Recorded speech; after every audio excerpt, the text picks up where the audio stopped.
حضرت عباس رضی اللہ تعالیٰ مسجد نبوی میں اعتکاف بیٹھے ہوئے تھے.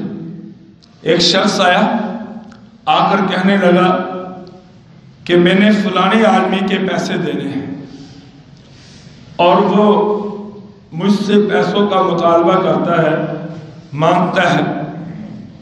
میں اس سے ٹائم لینا چاہتا ہوں، اگر آپ میرے ساتھ جائیں گے تو مجھے ٹائم مل جائے گا. صرف یہ لفظ کیا ہے.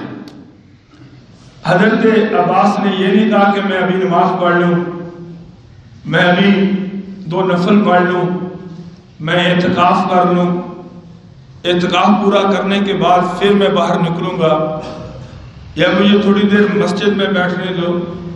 اس شخص نے یہ کہا کہ اگر آپ میرے ساتھ جائیں، آپ کی وجہ سے مجھے کچھ مہلت مل جائے گی. تو حضرت عباس رضی اللہ تعالیٰ نے اپنی جگہ سے اٹھے اور مسجد سے باہر چلے گئے. وہ شخص ابھی مسجد میں بیٹھا، اس نے کہا کہ آپ کا تو اعتکاف تھا، آپ نے تو اعتکاف توڑ دیا. تو حضرت عباس رضی اللہ تعالیٰ نے میرے دوستو ایک بہت پیارا جملہ کہا،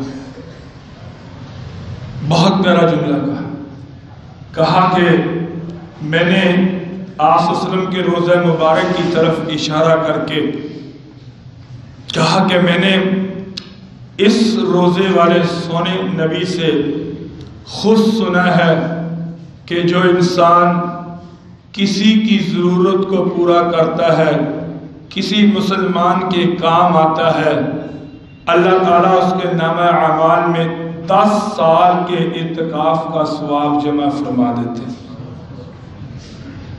یہ ہے انسانیت.